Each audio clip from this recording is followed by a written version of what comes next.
blood. An appalling and apparently senseless crime. Two apparently heartless young criminals. What is the reality behind the appearance?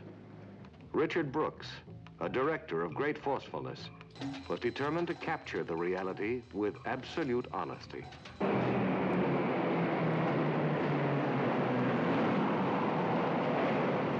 Kansas City.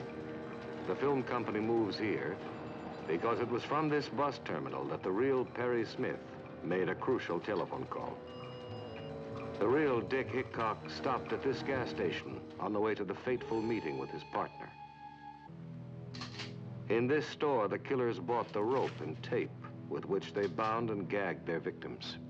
The relentless pursuit of authenticity leads cast and crew to the actual city streets, the sun-drenched desert highways, the rain-swept country roads, and the garish gambling towns where the real-life drama was played out.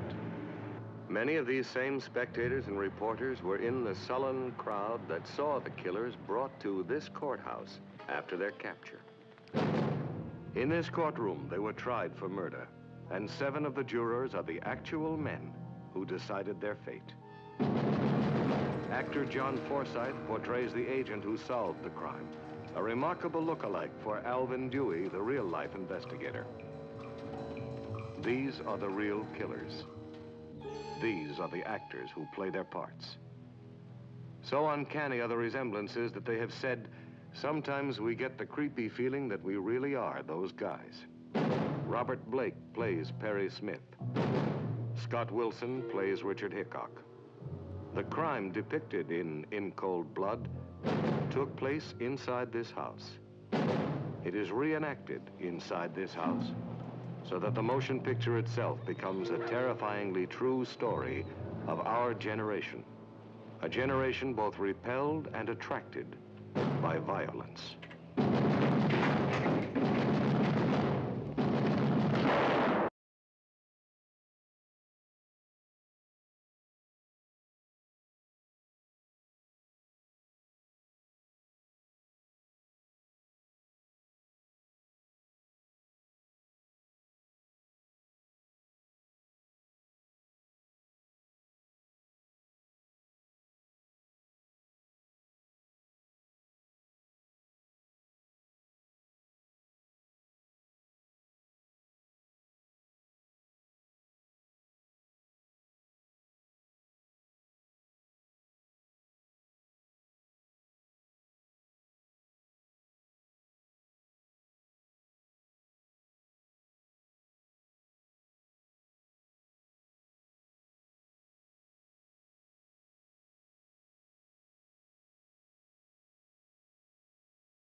What are you sore about?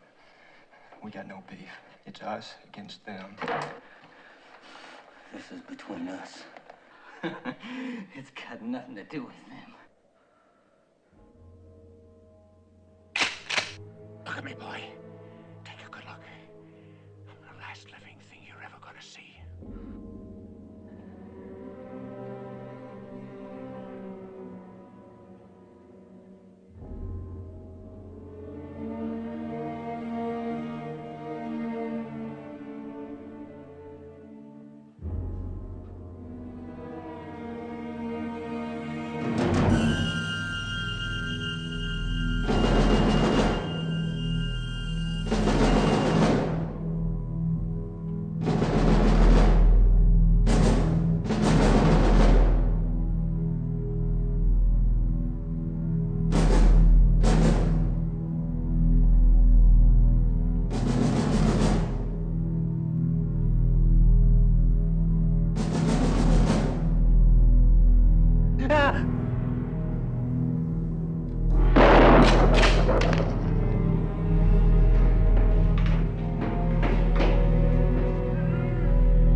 We just lived there, all alone in that big, empty failure.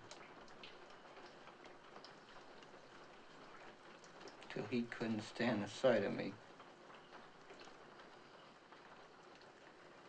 I think it happened. I was eating a biscuit. He started yelling what a greedy, selfish bastard I was. Yelling and yelling until I grabbed his throat. I couldn't stop myself. He tore loose, got a gun. He said, "Look at me, boy. Take a good look, 'cause I'm the last living thing you're ever gonna see." And he pulled the trigger. But the gun wasn't loaded. He began to cry. All like a kid. I went for a long walk. When I got back, the place was dark. The door was locked. All my stuff was piled outside in the snow where he threw it. I walked away and never looked back. I guess the only thing I'm gonna miss in this world is that poor old man and his hopeless dreams.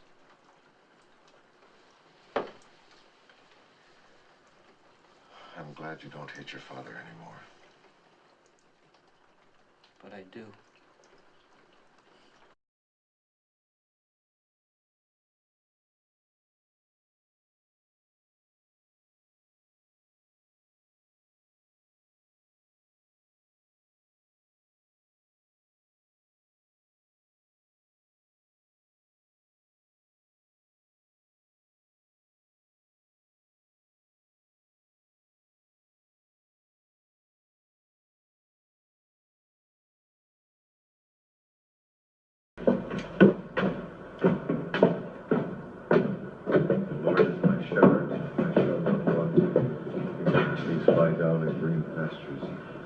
He leadeth me beside the still waters.